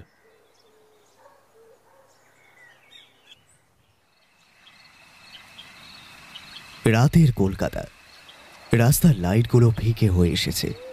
গোয়েন্দা, সুব্রত আর বিশ্বনাথ একটা ছোট্ট ক্যাফেতে বসে চায়ের কাপে চুমুক দিচ্ছেন। অনিরুদ্ধ সেনের কথাগুলো এখনো ওদের মাথায় বাজছে। আপনারা এখন শুধু একজন নয়, গোটা গুপ্তচর চক্রের নিশানায় আছেন। আমাদের কি সত্যি এভাবে সামনে আসাটা উচিত? গুপ্তচর চক্র, ওরা তো আর লুডো খেলা নয়। ওরা চাইলে আমাদের খুব সহজেই সরিয়ে দিতে পারে। ভয় পেলে যুদ্ধ করা যায় না সুব্রত। আমাদের লক্ষ্য এই চক্রের মাথাটাকে খুঁজে বার করা। অনিরুদ্ধ সেন তো বললেন এই কাগজগুলো জাতীয় নিরাপত্তার সঙ্গে জড়িত, তাহলে আমাদের ওগুলো সরকারকে দিয়ে দেওয়া উচিত না? বিশ্বাস কি হয় সরকার আমাদের রক্ষা করবে? তুমি কি নিশ্চিত সরকারের ভেতরেও কেউ এই চক্রের সঙ্গে জড়িত নয়? সুব্রত শিউরে উঠল। আপনি বলতে চাইছেন যে আমাদের আশেপাশে কেউ একটা আছে যে প্রতিনিয়ত আমাদের গতিবিধি নজর রাখছে, তাই তো? গোয়েন্দা মাথা ঝাঁকালেন। নিশ্চয়ই। আমরা যদি ভুল পথে যাই তাহলে হয়তো পরের টার্গেট আমরাই হব। ঠিক তখনই ক্যাফের দরজা খুলে এক তরুণী ভেতরে ঢুকল। মেয়েটির পরনে একটা নীল শাড়ি, চোখে গাঢ় কাজল, আর মুখে একটা রহস্যময় হাসি। সে এক দৃষ্টে গোয়েন্দার দিকে তাকালো, তারপর ধীরে ধীরে এগিয়ে এসে বলল, নমস্কার গোয়েন্দা। আপনি কে? মেয়েটি চেয়ারে বসে পড়ল। আমার নাম রুকসানা। আমি সোনালী সামন্তের খুব কাছের একজন বন্ধু ছিলাম। আমি জানি ওর মৃত্যুটা খুব একটা স্বাভাবিক ছিল না। আপনি আমাদের খুঁজে পেলেন কিভাবে? রুকসানা হালকা হাসলেন। আপনারা তো আর কোনো আন্ডার কভার এজেন্ট নন, আপনাদের খুঁজে পাওয়া খুব একটা কঠিন নয়। আপনি এখানে এসেছেন কেন? আমি চাই আপনারা সোনালীর খুনিকে খুঁজে বের করুন। ও একটা মস্ত বড় ষড়যন্ত্র ফাঁস করতে চেয়েছিল, কিন্তু তার আগেই ওকে এইভাবে কেউ সরিয়ে দিল। আপনি কি জানেন? আমি শুধু এইটুকুই জানি, ওর কাছে একটা পেন ড্রাইভ ছিল যেখানে কিছু গোপন তথ্যও ছিল, কিন্তু ওটা এখন কোথায় আমি জানি না। কিন্তু আমি জানি ওটা নিশ্চয়ই কেউ খুঁজে বার করার চেষ্টা করছে। আমাদের কি ওটা খুঁজে বার করতে হবে? আপনারা তো নিজেরাই এই কেসে জড়িয়ে পড়েছেন। যদি সেটা কোনো গুপ্তচর চক্রের হাতে চলে যায় তাহলে তো দেশবিরোধী শক্তি জিতে যাবে। তাহলে তো আমাদের ওটা খুঁজতেই হবে। রুকসানা কিছুক্ষণ চুপ করে থাকলো, তারপর আস্তে আস্তে বলল, তবে তবে সাবধানে থাকবেন। আমি জানি আপনাদের ওপর নজর রাখা হচ্ছে। সেই রাতেই গোয়েন্দা ও তার দল রুকসানার দেওয়া তথ্য অনুযায়ী সোনালির ফ্ল্যাটে গেলেন। ফ্ল্যাটের দরজায় তালা মারা ছিল, কিন্তু তালাটা নতুন। তালা কে লাগিয়েছে? গুপ্তচর চক্র। আমাদের আরো সতর্ক থাকতে হবে বিশ্বজিৎ। কিন্তু আমরা ভেতরে যাব কিভাবে? হ্যাঁ, যে রাতে মোর দুয়ারগুলি ভাঙল ঝড়ে। তবে দরজা নয়, শুধু তালা। ওরা তালা ভেঙে ভেতরে ঢুকলেন। ঘরটা এলোমেলো, যেন কেউ সব কিছু ওলট পালট করে খুঁজেছে। ওরা কিছু খুঁজছিল। হঠাৎ সুব্রত বলল, দাদা এই দেখুন। ওরা সবাই কাছে গেল। সুব্রত একটা ছোট ডায়েরি হাতে তুলে নিল, যেখানে কয়েকটা সাংকেতিক লেখা ছিল। এইটা খুব ইম্পর্টেন্ট হতে পারে। ঠিক তখনই একটা আওয়াজ হলো। গোয়েন্দা ঘুরে দাঁড়ালেন। দরজার উপাশে কেউ দাঁড়িয়ে আছে। কেউ একটা আসছে। আমরা এখন কি করব? শান্ত থাকো, আলোটা বন্ধ করো। ওরা সবাই নিঃশব্দে দাঁড়িয়ে রইলেন। দরজার বাইরে পায়ের শব্দ শোনা গেল। কেউ একজন ধীরে ধীরে হেঁটে যাচ্ছে। তারপর একটা গুলি। কভার নাও। ওরা সবাই মেঝেতে শুয়ে পড়লে বাইরে থেকে আর একটা গুলি ছুটে এলো। আমরা বেরোবো কিভাবে? শোনো, আমি একটা পরিকল্পনা করেছি। সুব্রত, তুমি দরজার পাশে যাও, আমি দরজা খুলবো। আর গোয়েন্দা হঠাৎ করে দরজা খুললেন। বাইরে দাঁড়িয়ে ছিল কালো পোশাক পরা এক ব্যক্তি। সে বন্দুক তুলেছিল, কিন্তু গোয়েন্দা লাফ দিয়ে তার হাতটা ধরে ফেললেন। একটা ধস্তাধস্তি শুরু হলো। সাবধান! গোয়েন্দা লোকটার হাতটাকে ধরে মুচড়ে দিলে সেই সাথে বন্দুকটা মেঝেতে পড়ে গেল।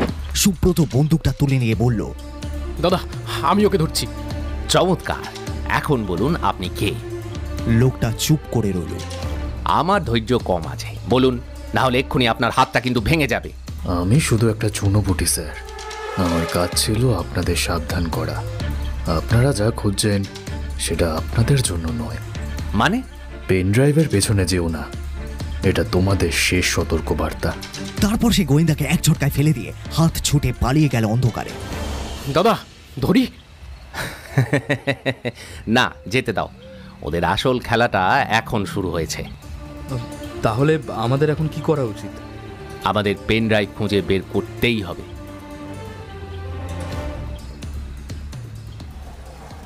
সকালবেলা কলকাতার ব্যস্ত রাস্তায় হাঁটছেন গোয়েন্দা, সুব্রত আর বিশ্বনাথ। রাতের ঘটনার পর তিনজনেই সতর্ক হয়ে গেছেন। কেউ ওদের উপর নজর রাখছে, এটা স্পষ্ট। আমরা এখন কি করব? লোকটা তো আমাদের সতর্ক করলো, কিন্তু এর মানে কি আমরা তদন্ত বন্ধ করে দেব নাকি? সুব্রত, পেন ড্রাইভটা হারিয়ে যাওয়ার কারণ কি, সেটা কে চুরি করেছে, এইসব প্রশ্নের উত্তর না পেলে কি ঘুম আসবে? না দাদা, কিছুতেই না। কিন্তু পেন ড্রাইভের ভেতরে কি ছিল সেটা জানাটাও তো দরকার। দেখো, সোনালি সামন্ত ওটা কোথায় লুকিয়েছিল সেটাই এখন আমাদের খুঁজতে হবে। কিন্তু ওটা তো সোনালি ফ্ল্যাটে ছিল, তাহলে কোথায় যাবে? সোনালির সবচেয়ে কাছের লোক কে ছিল? ওর বন্ধু রুকসানা, যাকে আমরা কাল রাতে দেখেছি। তাহলে ওর সঙ্গে আবার দেখা করতে হবে। ও নিশ্চয়ই কিছু জানে। ওরা একটা ট্যাক্সি নিয়ে সোজা রুকসানার বাড়ি থেকে রওনা দিলেন, কিন্তু সেখানে পৌঁছাতেই ওদের চমকে উঠতে হলো। রুকসানার বাড়ির দরজা খোলা ছিল। গোয়েন্দা দরজার কাছে গিয়ে কয়েকবার ডাকলেন, রুকসানা, রুকসানা। কোনো উত্তর এলো না। এটা ভালো লক্ষণ নয় দাদা। গোয়েন্দা দরজা ঠেলে ভেতরে ঢুকলেন। ঘরটা সম্পূর্ণ ওলটপালট করা। আলমারির দরজা খোলা, বইপত্র ছড়ানো, আর টেবিলের ওপরে একটা ভাঙা কাঁচের বোতল পড়ে আছে। এইটা তো একদম সোনালির ফ্ল্যাটের মতো। কেউ কি ওকেও টার্গেট করেছে? গোয়েন্দা ঘরের এক কোণে দাঁড়িয়ে কিছুক্ষণ চুপ করে থাকলেন, তারপর বললেন, রুকসানাকে হয়তো ওরা তুলে নিয়ে গেছে, না হলে ও নিজেই পালিয়েছে। কিন্তু ও কেন পালাবে? আর দেখো, দুটো সম্ভাবনা আছে। হয়তো ও বিপদের আঁচ পেয়েছে, অথবা ও নিজেই এই চক্রের অংশ। মানে আপনি বলতে চাইছেন যে রুকসানা একজন গুপ্তচর হতে পারে? সম্ভাবনা উড়িয়ে দেওয়া যায় না। ও যদি সত্যি সোনালির বন্ধু হতো তাহলে পুলিশকে সাহায্য করতো, কিন্তু আমরা ওকে কেবল আমাদের কাছে আসতে দেখেছি, পুলিশকে নয়। তাহলে এখন আমরা কি করব? গোয়েন্দা চারিদিকে চোখ বোলালেন। তারপর হঠাৎ কি একটা খুঁজে পেলেন। তিনি নিচু হয়ে দেখলেন বিছানার নিচে একটা ছোট কাগজ পড়ে আছে। সেটা তুলে নিয়ে পড়লেন। তারপর বললেন, এই নাও আমাদের প্রথম সূত্র। কি লেখা আছে? একটা ঠিকানা, হাওড়া ব্রিজের নিচে, রাত 10টায়। মানে রুকসানা কারোর সঙ্গে দেখা করতে চেয়েছিল? এটা যদি ফাঁদও হয় তবু আমাদের যেতে হবে। তাহলে আজকে রাতেই আমরা ফাঁদে পা দিতে চলেছি। তবে চোর ধরতে গেলে চোরের ফাঁদে পা দিতেই হয়, সুব্রত।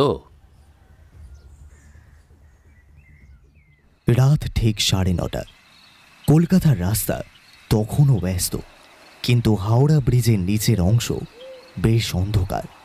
গোয়েন্দা, সুব্রত আর বিশ্বনাথ গাড়ি থেকে নেমে ধীরে ধীরে ব্রিজের ছায়ায় ঢুকে গেলেন। আশেপাশে দু একটা ভাসমান মানুষ ছাড়া আর কেউ নেই। আচ্ছা দাদা, এটা কি সত্যি একটা ভালো বুদ্ধি? যদি এটা একটা ফাঁদ হয়? যদি ফাঁদ হয় তাহলে আমরা জানতে পারবো কে আমাদের এতটা গুরুত্ব দিচ্ছে, আর সেটাও জানাও দরকার, তাই না? কিন্তু রুকসানাকে কোথাও তো দেখতে পাচ্ছি না। গোয়েন্দা পকেট থেকে একটা বিড়ির প্যাকেট বের করলেন। একটা বিড়ি ধরিয়ে বললেন, এমন সময় ধৈর্য ধরতে হয় ভাই। এখানে কেউ এলে সে আমাদের আগেই দেখবে, আমরা শুধু অপেক্ষা করব আর লক্ষ্য রাখবো। দেখুন, আপনি তো ঠান্ডা মাথার মানুষ, কিন্তু আমি কিন্তু মোটেও স্বস্তি পাচ্ছি না। তাই তো, তুমি তো আবার একটু বেশি রক্ত গরম ছেলে। বিড়ি খাবে? এই কথার মাঝেই ওরা একটা পাতলা ছায়া দেখতে পেল। ব্রিজের একটা থামের পাশে দাঁড়িয়ে কেউ যেন লুকিয়ে আছে। দাদা, ওই দেখুন, ওই কি রুকসানা? গোয়েন্দা বিড়ির শেষ টান দিয়ে এক রাশ ধোঁয়া ছেড়ে সেটা মাটিতে ফেলে দিলেন। সেই ধোঁয়াটে কণার মধ্যেই ছায়া মূর্তিটা ধীরে ধীরে বেরিয়ে এলো। এটা রুকসানাই, তবে ওর চেহারায় আতঙ্কের ছাপ স্পষ্ট। ওর চোখ দুটো বারবার চারপাশে ঘুরছে, যেন কেউ কে অনুসরণ করছে।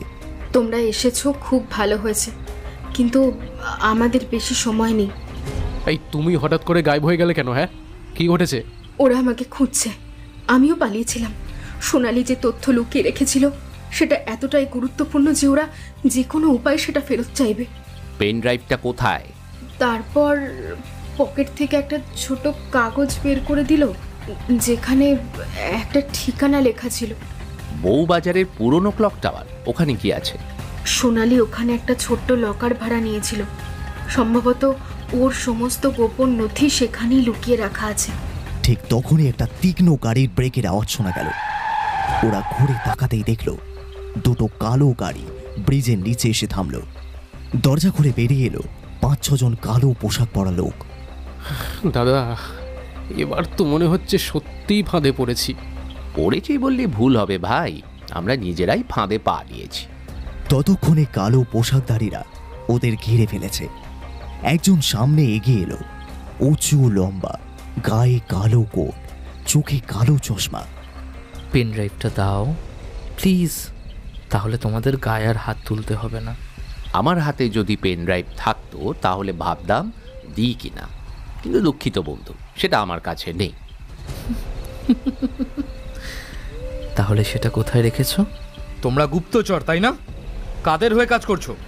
কালো কোটের লোকটা এবার ধীরে ধীরে এগিয়ে এসে বলল, ও সব জানার দরকার নেই, আমরা শুধু আমাদের জিনিস ফেরত চাই। আমাদের ভুল বোঝো না প্লিজ, প্লিজ। ওরা আপনাকে চেনে? আমার নাম কলকাতার অলিতে গলিতেও শোনা যায়। ব্যাপারটা ভাবতেই রোমাঞ্চিত হচ্ছি ভাই। কিন্তু ওদের জন্য একটা খারাপ খবর আছে। এরপর হঠাৎ গোয়েন্দা চট করে পকেট থেকে একটা ছোট্ট কাচের বোতল বের করে দিলেন। তার ভেতরে ছিল লালচে একরকম গুঁড়ো। কালো কোটের লোকটা প্রশ্ন করার আগেই গোয়েন্দা সেটা ছুঁড়ে দিলেন। বাতাসে হালকা ধোঁয়া ছড়িয়ে পড়ল আর কালো পোশাকের লোকগুলো চোখ চেপে ধরে চেঁচিয়ে উঠল, এটা পুরনো মশলা, চোখে পড়লে জ্বালা ধরে। সুব্রত আর বিশ্বনাথ সুযোগ বুঝে রুকসানার হাত ধরে দৌড় লাগালো। কালো পোশাকের লোকগুলো চেঁচাতে লাগলো, কিন্তু তখনই ব্রিজের ওপরে পুলিশের একটা গাড়ি এসে থামলো আর সাইরেন বাজতে লাগলো। কি করে জানলেন পুলিশ আসবে? মনে হলো এখানে বিপদ হতে পারে, তখন সেফটি হিসাবে ওদের খবর দিয়েছিলাম। গল্প তো এখনো শেষ হয়নি ভাই, আমাদের তো ক্লক টাওয়ারে যেতে হবে, সেখানে হয়তো সত্যিটা লুকিয়ে আছে। কলকাতার বউবাজারের ক্লক টাওয়ার এলাকাটা পুরনো, যার নিচের অংশে ছোট ছোট দোকান আর গোদাম ঘর আছে। দিনের বেলা এই জায়গাটা কর্মব্যস্ত থাকলেও রাতের বেলা এক রহস্যময় পরিবেশ তৈরি হয়। গোয়েন্দা সুব্রত, বিশ্বনাথ আর রুকসানা রাত 12টার দিকে এই ক্লক টাওয়ারের কাছে এসে দাঁড়ালেন। রাস্তার ল্যাম্পপোস্টের আলোয় জায়গাটা একটু রহস্যময় লাগছিল। এটা কি কোনো বুদ্ধিমানের কাজ? হ্যাঁ, আমাদের পেছনে ওরা লেগে আছে আর আমরা ওদের সামনে গিয়েই হাজির হব। এটা খেলা ভাই, যার বুদ্ধি বেশি সে জিতবে। আচ্ছা রুকসানা, তুমি কি নিশ্চিত যে সোনালি এখানেই কিছু একটা লুকিয়ে রেখেছিল? হ্যাঁ, আমি জানি সোনালি এখানেই একটা ছোট্ট ঘর ভাড়া নিয়েছিল, সেখানে হয়তো ওর সব গোপন তথ্য রাখা আছে। চলো তাহলে আর দেরি না করে ভেতরে ঢুকি। ওরা ধীরে ধীরে টাওয়ারের পেছনে সরু গলিটায় ঢুকে গেলেন। রুকসানা একটা লোহার গেটের সামনে এসে দাঁড়ালো। এই গুদামের ভেতরেই একটা ঘর আছে। গোয়েন্দা পকেট থেকে একটা ছোট্ট টর্চ বের করে আলো ফেললেন। তালা দেখে বললেন, তালাটা বেশ পুরনো, খুলতে সমস্যা হবে না। সুব্রত তার ব্যাগ থেকে একটা ছোট্ট লোহার রড বের করে তালায় ঢুকিয়ে চাপ দিল। মাত্র কয়েক সেকেন্ডের মধ্যেই তালাটা খুলে গেল। গোয়েন্দা দরজাটা আস্তে আস্তে খুললেন। ভেতরে একটা ছোট্ট ঘর, কাঠের বাক্স, পুরনো ফাইল আর লোহার আলমারি। এখন কিভাবে খুঁজবো? রুকসানা একটা নির্দিষ্ট আলমারির দিকে এগিয়ে গিয়ে বলল, সোনালি এই লকার নাম্বার 352তেই সবকিছু রেখেছিল। বিশ্বনাথ তালা খোলার চেষ্টা করতেই বাইরে পায়ের আওয়াজ পেল। কেউ আসছে, আলো বন্ধ করো। ওরা সবাই নিঃশব্দে লুকিয়ে পড়ল। দরজার উপাশে কয়েকজনের কণ্ঠস্বর শোনা গেল। গোয়েন্দা ইশারা করলেন যে আমাদের দ্রুত কাজ শেষ করতে হবে। বিশ্বনাথ দ্রুত তালাটা খুলে ফেলল আর রুকসানা ভেতর থেকে একটা ছোট্ট বাক্স বের করল। এইটার ভেতরেই কি তথ্য আছে? ওতে একটা হার্ড ড্রাইভ থাকার কথা, যেখানে এই গুপ্ত তথ্য রাখা আছে। ঠিক আছে, বেরোতে হবে। ওরা আস্তে আস্তে দরজা খুলে গলির দিকে পা বাড়ালেন, কিন্তু ঠিক তখনই একটা টর্চের আলো ওদের উপরে পড়ল। ওরা এখানেই আছে। আর দেরি করা চলবে না, দৌড়াও। বলেই তিনি প্রথমেই ছুট লাগালেন। সুব্রত, বিশ্বনাথ আর রুকসানা পেছনে ছুটলেন। পেছন থেকে কয়েকজন লোক ওদের ধাওয়া করছিল। কালো পোশাক পরা গুপ্তচরের দল নিশ্চিতভাবে ওদের অনুসরণ করছিল। এবার কি করবো দাদা? একটা ঝুঁকি নিতেই হবে। তিনি একটা সরু গলির দিকে ছুটলেন, যা ক্লক টাওয়ারের পাশ দিয়ে চলে গেছে। পেছন থেকে গলির আওয়াজ শোনা গেল। দাদা, ওরা গুলি চালাচ্ছে। গোয়েন্দা হঠাৎ থেমে গিয়ে পাশের একটা লোহার দরজা খুলে ভেতরে ঢুকে পড়লেন। বাকিরাও তাড়াতাড়ি ভেতরে গেল। দরজাটা ভেতর থেকে বন্ধ করে দিয়ে গোয়েন্দা ফিস ফিস করে বললেন, এখন চুপচাপ থাকো। ওরা নিঃশব্দে শ্বাস নিচ্ছিল। বাইরে পায়ের শব্দ শোনা যাচ্ছে। ওরা দরজার বাইরে কিছুক্ষণ দাঁড়িয়ে রইল, তারপর ধীরে ধীরে সরে গেল। আপনার মাথাটা একেবারে জিনিয়াস দাদা, একটু পায়ের ধুলো দিন, পায়ের ধুলো দিন। পুরনো কলকাতা চেনা না থাকলে এইসব বুদ্ধি কাজে লাগে না, বুঝেছ? রুকসানা তখনও বাক্সটা শক্ত করে ধরেছিল। এবার গন্তব্য আমাদের অফিস। এই হার্ড ড্রাইভে কি আছে সেটা দেখার সময় এসেছে। রাত প্রায় 1টা বাজে। গোয়েন্দা, সুব্রত, বিশ্বনাথ আর রুকসানা তাদের অফিসে ফিরে এসেছে। টেবিলের উপর রাখা ছোট্ট বাক্সটা যেন নিঃশব্দে চিৎকার করছে। এর ভেতরে লুকিয়ে আছে এমন কিছু যা কারো জীবন বদলে দিতে পারে। এই হার্ড ড্রাইভটা খুলতে পারবো তো? বিশ্বনাথ, আমার ইঞ্জিনিয়ারিং ডিগ্রিটা যদি কোনো কাজে না লাগে তাহলে ওই ব্যাচেলার্স ডিগ্রির বদলে ফুচকা বিক্রি করব ভাবছি, বুঝলে? সুব্রত হেসে উঠল, কিন্তু রুকসানা গম্ভীর ছিল। সে ধীর কণ্ঠে বলল, এটা সহজ হবে না, এটা এনক্রিপ্টেড হতে পারে। এনক্রিপশন ভাঙতে হলে কিছু সময় লাগবে, কিন্তু আমি চেষ্টা করতে পারি। ঠিক আছে, তবে সাবধানে। যদি কেউ এই ড্রাইভ ট্রেস করে তাহলে কিন্তু আমরাও ধরা পড়তে পারি। বিশ্বনাথ তার ল্যাপটপ চালু করে হার্ড ড্রাইভ কানেক্ট করলো। স্ক্রিনে কিছু কোড ভেসে উঠল, যা বুঝতে গেলে পিএইচডি লাগবে। এটা সহজ কাজ নয়, কিন্তু আমি চেষ্টা করতে পারি, বাট সময় লাগবে। বাইরে ঝড় উঠতে শুরু করেছে। জানালার বাইরে বিদ্যুৎ চমকাচ্ছে। ঘরের ভেতর একটা চাপা উত্তেজনা। এই হার্ড ড্রাইভ খুলতে পারলেই হয়তো সোনালির রহস্যের জট খুলবে। বিশ্বনাথ কোড ব্রেক করতে ব্যস্ত, এমন সময় দরজা একটা টোকা পড়ল। কে হতে পারে? এত রাতে কেউ আসবে কেন? সকলের দম বদ্ধ হয়ে গেল। দরজার উপাস থেকে একটা পরিচিত গলা ভেসে এলো। স্যার, আমি কনস্টেবল বাপি, দরজাটা খুলুন একটু। বাপি এত রাতে এখানে? আমি ওকে আসতে বলেছিলাম। গুরুত্বপূর্ণ খবর আছে স্যার। গোয়েন্দা দরজা খুলতেই বাপি দ্রুত ভেতরে ঢুকে দরজা বন্ধ করল। কি হয়েছে? আমি খোঁজ নিয়েছি। সোনালি সামন্ত আসলে পাকিস্তানের গুপ্তচর ছিল না স্যার, সে আসলে ভারতের ওই ডাবল এজেন্ট ছিল। ঘর নিস্তব্ধ হয়ে গেল। মানে সে শত্রুর শিবিরে ঢুকে তথ্য সংগ্রহ করতো স্যার, কিন্তু কেউ তার আসল পরিচয়টা ফাঁস করে দিয়েছে। ড্রাইভের এনক্রিপশন ভেঙে ফেলেছি, এবার এটা খুলতে পারবো। সবাই স্ক্রিনের দিকে তাকালো। স্ক্রিনে কয়েকটা গোপন ফাইল ভেসে উঠল, কিছু ফটো, কিছু নথি আর একটা ভিডিও ফাইল। প্রথমে ভিডিওটা চালা। বিশ্বনাথ ফাইলটা ওপেন করল। স্ক্রিনে সোনালি সামন্তর ক্লান্ত মুখ ভেসে উঠল। সোনালি ধীর কণ্ঠে বলছিল, আমার নাম সোনালি সামন্ত, আমি একজন ডাবল এজেন্ট।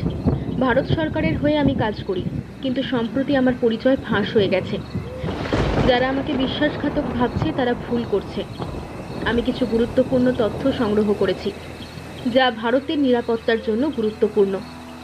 যদি কেউ এই ভিডিও দেখে, দয়া করে এই তথ্য সঠিক জায়গায় পৌঁছে দিন। ভিডিওটা বন্ধ হয়ে গেল। ঘর নিঃশব্দ। এর মানে সে কি নির্দোষ ছিল? হ্যাঁ, এবং আমাদের দেরি করার সময় নেই। রুকসানা ফাইলগুলো স্ক্যান করতে লাগলো। কিছু ফাইল ছিল আন্তর্জাতিক অস্ত্র চোরাচালান নিয়ে, কিছু ফাইল ভারতীয় প্রতিরক্ষার পরিকল্পনা তথ্য। এটা যদি ভুল হাতে পড়ে তাহলে বিশাল ক্ষতি হয়ে যাবে। আমাদের এটা সঠিক লোকের হাতে তুলে দিতে হবে। কিন্তু সমস্যা একটাই স্যার, আমাদের উপরে না নজর রাখা হচ্ছে। ঠিক তখনই একটা ফোন এলো।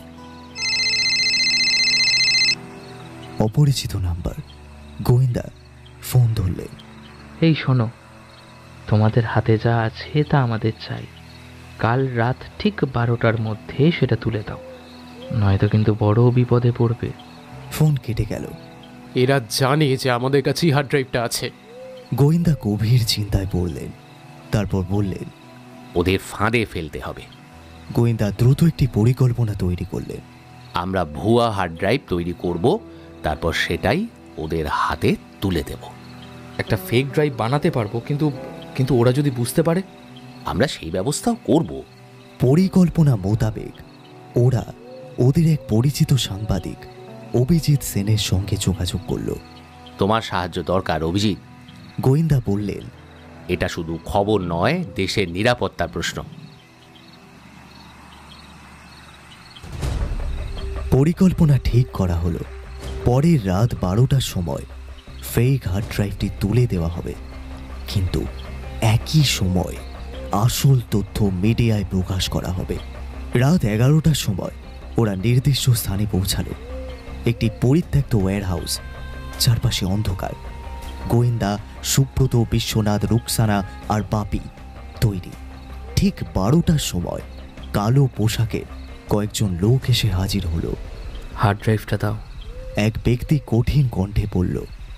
গোয়েন্দা একটা ব্যাগ এগিয়ে দিলেন, কিন্তু ঠিক তখনই চারপাশে পুলিশের সাইরেন বেজে উঠল। খেলা শেষ। পুলিশের গাড়ি ঘিরে ফেলল গোটা এলাকা। কালো পোশাকের লোকগুলো হতভম্ব। এটা কি হচ্ছে নাকি? এক গুপ্তচর চিৎকার করল, তোমাদের আসল পরিচয় পুলিশের কাছে ফাঁস হয়ে গেছে। আর মিডিয়ার আসল তথ্য প্রকাশিত হয়ে গেছে। এবার পালিয়ে যাওয়ার পথ নেই। এক মুহূর্তের মধ্যে বিশৃঙ্খলা ছড়িয়ে পড়ল। কালো পোশাকের গুপ্তচররা পালানোর চেষ্টা করলো, কিন্তু পুলিশের হাতে ধরা পড়ল। সব কি ঠিকঠাক হলো? হ্যাঁ, সোনালির সম্মান ফিরে এলো, দেশ বাঁচলো, আমাদের কাজ শেষ। সুব্রত। রুকসানা একটা দীর্ঘশ্বাস ফেলল।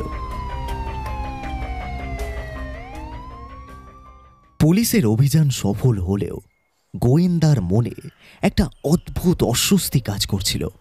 সবকিছু যেন একটু বেশি সহজ হয়ে গিয়েছিল।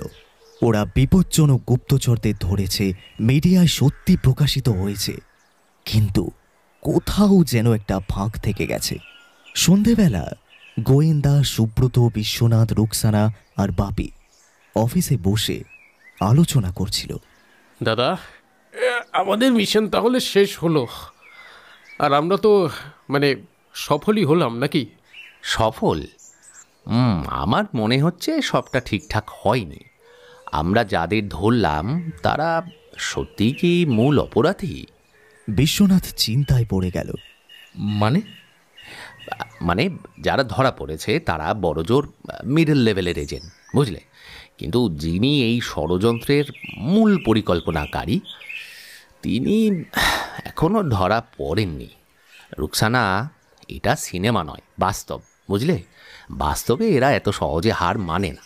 তাহলে এখন? গোয়েন্দা একটা পুরনো ফাইল বের করলেন। এখানে কিছু তথ্য আছে। সরকারি গোপন তথ্য ফাঁস হওয়ার পদ্ধতি ছিল খুব সূক্ষ্ম। এটা কোনো সাধারণ গুপ্তচরের কাজ নয়। মানে দেশদ্রোহী, বিশ্বাসঘাতক? হয়তোবা। আমাদের জানতে হবে আসল দোষী কে। সোনালী সামন্তের হত্যাকাণ্ডের পেছনে যে আন্তর্জাতিক তথ্য পাচার চক্রটা রয়েছে সেটা খোলস থেকে বের করা খুবই গুরুত্বপূর্ণ হয়ে উঠেছে। সে তো ঠিক আছে, কিন্তু এবার এগোবো কিভাবে? বিশ্বনাথ, আমাদের এবার একেবারে গভীরে যেতে হবে, বুঝলে। কলকাতার যে সমস্ত আইটি কোম্পানি সরকারের ডকুমেন্টস নিয়ে কাজ করে তাদের একটা লিস্ট বানাও তো। হয়ে যাবে, কিন্তু কেন চাইছেন? জানার মাঝে অজানারে করেছি সন্ধান, বিস্ময়ে তাই জাগে আমার গান। সকাল সকাল গোয়েন্দা উপস্থিত হলেন দিবাকর স্যান্যালের বাড়িতে। ড্রয়িং রুমের দরজায় দাঁড়িয়ে একবার ঘড়ির দিকে তাকালেন গোয়েন্দা। মাত্র 7টা বাজে, অথচ দিবাকর বাবুর বাড়ি থেকে ইতিমধ্যেই গলার আওয়াজ আসছে। ভেতরে ঢুকতেই দেখলেন দিবাকর বাবু সোফায় বসে আছেন, এক হাতে চায়ের কাপ, অন্য হাতে কপাল। চোখের নিচে কালি পড়েছে, মুখে ক্লান্তির ছাপ স্পষ্ট। দিবাকর বাবু, আপনি ঠিক আছেন তো? দিবাকর বাবু মুখ তুলে তাকালেন, চোখে বিস্ফারিত রাগের ছায়া। চায়ের কাপ টেবিলে রেখে বললেন, ঠিক আছি মানে? আপনি বলুন গোয়েনবাবু, একটা মানুষকে রাতভর সিবিআই জেরার পর কেউ ঠিক থাকতে পারে? এটা তো সত্যি খুব অন্যায়। হ্যাঁ, কি থেকে যে কি হলো আর আপনাকে এতটা জেরার মধ্যে পড়তে হলো? আরে ওসব জেরা না গোয়েনবাবু, একেবারে মগজ ধোলাই। রাত 2টো থেকে ভোর 5টা পর্যন্ত এক টানা প্রশ্ন করলো, একই প্রশ্ন ঘুরিয়ে ফিরিয়ে, যেন আমি কোনো সন্ত্রাসবাদী। এটা কি জেরা না অত্যাচার? আপনার কষ্ট আমি বুঝতে পারছি দিবাকর বাবু। পুলিশ তো একটু সন্দেহ হলেই। হ্যাঁ, সন্দেহ সন্দেহ যদি করেই থাকে প্রমাণ কই? আমাকে বলে আপনি কেন মেয়েটিকে বাড়িতে থাকতে দিয়েছিলেন? সত্যি বলছেন তো? আরে মশাই, আমি যদি সত্যি না বলি আপনাদের মুখ থেকে বেরিয়ে যাবে। তা তো বটেই, পুলিশের তো সন্দেহের বশে অনেক সময়। আমি বলছি গোয়েনবাবু, এই পুলিশের দলটা একেবারে অপদার্থ। কোনো বুদ্ধি নেই, যুক্তি নেই, কিছুই নেই।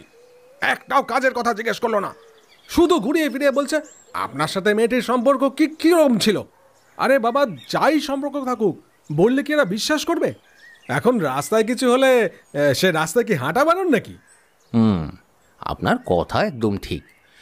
পুলিশের তো উচিত ছিল যুক্তি দিয়ে। যুক্তি? এটা যুক্তি বোঝে? এদের কাজই হচ্ছে মানুষকে হয়রান করা। একটার পর একটা বাজে প্রশ্ন, যেন আমি কোনো আন্তর্জাতিক চোরাচালানকারী। আপনার সাথে যা হয়েছে খুবই অন্যায়। পুলিশকে আরো বুদ্ধিমান হওয়া দরকার।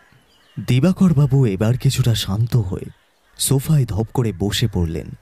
গভীর শ্বাস নিয়ে বললেন, আমি বললাম স্যার আমাকে কি এখন ছাড়া হবে?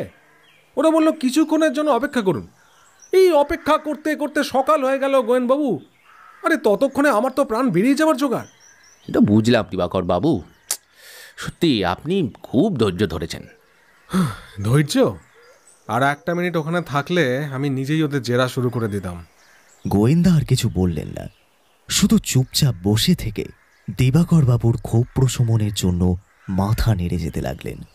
প্রায় মিনিট 10 পর বসুন, আমি আসছি বলে অন্য ঘরে চলে গেলেন। কিছুক্ষণের মধ্যে ফিরে এলেন চেকবুক হাতে নিয়ে। আচ্ছা দিবাকর বাবু, অন্য একটা প্রশ্ন করতে পারি?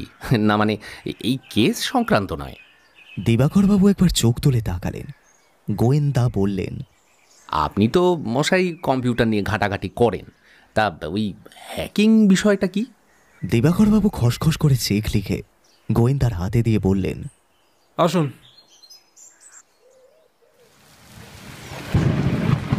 ইন্সপেক্টর বিশ্বনাথ, গোয়েন্দা আর সুব্রত তিনজনে লাল রঙের একটা মোটা ফাইল খুলে বসে আছেন। টেবিলের উপর ছড়িয়ে থাকা কাগজের স্তূপের মাঝে সবচেয়ে গুরুত্বপূর্ণ নথিটা হচ্ছে 4 পাতার কোম্পানির লিস্ট। বিশ্বনাথ কাগজের উপর আঙুল চালিয়ে বললেন, এই দেখুন, মোট 11টা কোম্পানি সন্দেহের তালিকায় আছে। প্রত্যেকটার ব্যাকগ্রাউন্ড খতিয়ে দেখতে হবে। এগুলো তো বেশিরভাগই দেখছি অচেনা নাম। গোয়েন্দা মনোযোগ দিয়ে তালিকার দিকে তাকালেন। হঠাৎ তার দৃষ্টি আটকে গেল একটা নামের ওপর। কপালের ভাঁজ গভীর হলো, ভ্রু কুঁচকে গেল। Megabyte corporation. বিশ্বনাথ খেয়াল করল গোয়েন্দার মুখে কিছুটা বিস্ময় ফুটে উঠেছে। তিনি বললেন, কেন গোয়েন্দা, কিছু মনে পড়ছে? গোয়েন্দা চুপ করে কয়েক মুহূর্ত কাগজটার দিকে তাকিয়ে রইলেন। তারপর ধীরে ধীরে বললেন, নামটা চেনা চেনা লাগছে বিশ্বনাথ। মনে হচ্ছে কোথাও শুনেছি, কোথাও দেখেছি, কিন্তু ঠিক মনে করতে পারছি না। তাহলে কি এটা আগেও কোনো কেসে এসেছিল? সম্ভবত, তবে এটা নিশ্চিত যেই নামটা একেবারে অপরিচিত নয়। গোয়েন্দা চশমাটা খুলে টেবিলে রেখে হাতের আঙুল কপালে চেপে ধরলেন। মনে করার চেষ্টা করলেন কোথায়, কখন, কিভাবে এই নামটি তার সামনে এসেছিল। আমাদের তাহলে এক্ষুনি এই কোম্পানির ডিটেলসগুলো খুঁজে বের করতে হবে। তারপর হঠাৎ যেন 1000 ভোল্টে স্পার্ক খেলেন। চেয়ার ছেড়ে উঠে ভাসানের নাচ শুরু করলেন। অবশ্য যে গানটা গাইছেন সেটা রবীন্দ্রসঙ্গীত। নাচ গানের ঠেলায় ইন্সপেক্টর বিশ্বনাথ পর্যন্ত হেসে ফেললেন। একবার ভাবুন তো, কোনো এক রাতে হুট করে একজন পরিচিত মহিলা এসে আপনার বাড়িতে থাকতে চাইল, আপনি থাকতে দেবেন? Surely not. দেবেন দেবেন, যদি ওই মহিলা আপনার বিশেষ কেউ হয়। সন্দেহটা এখান থেকেই শুরু। তাহলে মেগাবাইট? গুগল চেক করো, আজ থেকে ঠিক 5 বছর আগে এই কোম্পানির মালিক গ্রেপ্তার হয়েছিল জালি কল সেন্টার চালানোর অভিযোগে, কিন্তু ওই প্রমাণের অভাবে ছাড়া পেয়ে যায়। তাতে আমার বর্তমান ক্লায়েন্ট দিবাকর বাবু ছিলেন সেই সময় ওই কোম্পানির ম্যানেজার। মূলত ইন্টারন্যাশনাল ক্লায়েন্টদের কম্পিউটার তুড়ি মেরে হ্যাক করতে আর কি সিদ্ধহস্ত ছিলেন। তাহলে এবার ওর কম্পিউটারটা সিজ করুন, সব জানতে পারবেন। এবার সরকার আর পুলিশের কাজ।